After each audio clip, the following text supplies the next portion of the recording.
মাহমুদ, শুনানির সবশেষ কি তথ্য আছে আপনার কাছে? ট্রাইব্যুনালে রয়েছে মামলার আরো 2 সাক্ষ্য গ্রহণ, সেসব বিষয়েও আমাদেরকে জানাবেন।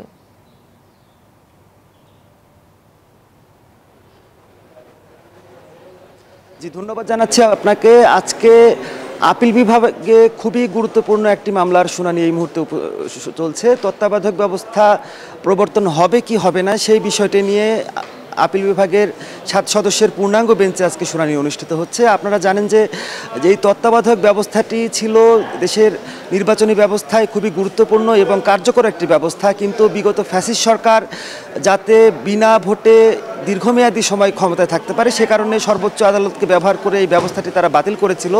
পরবর্তীতে 24-এর 5ই আগস্টের পট পরিবর্তনের পরে বিভিন্ন রাজনৈতিক দল এবং সংগঠনের পক্ষ থেকে 6টি আলাদা আবেদন করা হয় এই ব্যবস্থাটি ফেরাতে।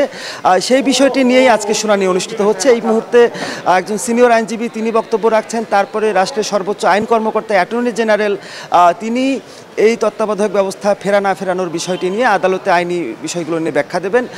এবং আইন সংশ্লিষ্ট যারা রয়েছেন প্রত্যেকেই প্রত্যাশা করছেন, যেহেতু তত্ত্বাবধায়ক সরকারের আমলে বাংলাদেশে সুষ্ঠু নির্বাচন হবার নজির রয়েছে, সেই ক্ষেত্রে এই কার্যকর ব্যবস্থাটি যাতে আবারও বাংলাদেশে প্রবর্তন হয় এবং আগামী নির্বাচনগুলো যাতে তত্ত্বাবধায়ক সরকারের অধীনে হয় সেই বিষয়টি থেকে যাতে সর্বোচ্চ আদালত নির্দেশনা দেন সেই আশায় রয়েছেন। সেই শুনানিটি এখনও চলছে। দুপুরের পরে আইনজীবীরা এসে এই বিষয়ে বিস্তারিত গণমাধ্যমে ব্রিফিং করবেন। এছাড়া আন্তর্জাতিক অপরাধ ট্রাইব্যুনালে আজকে 3টি মামলার শুনানি অনুষ্ঠিত হবে।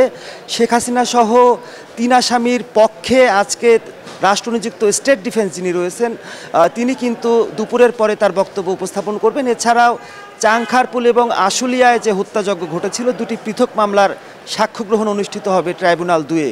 এই ছিল আমার কাছে আইন আদালত থেকে এখনকার মতো সর্বশেষ যে খবর। বান্ডেল থাকলে প্রতি সেনমানিতে টাকা বাঁচবে। বিকাশ সেনমানি বান্ডেল কিনে জিতুন প্রতি লেনদেনে।